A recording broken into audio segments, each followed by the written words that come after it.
पालखीला, असं जाऊ चल शिमग्याला, खांदा घाला या पालखीला, खांदा घाला या पालखीला, तोच चालवितो गावाच्या मालकीला,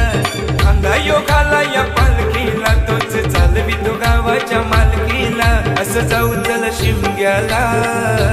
खांदा घाला या पालखीला, असं जाऊ चल शिमग्याला.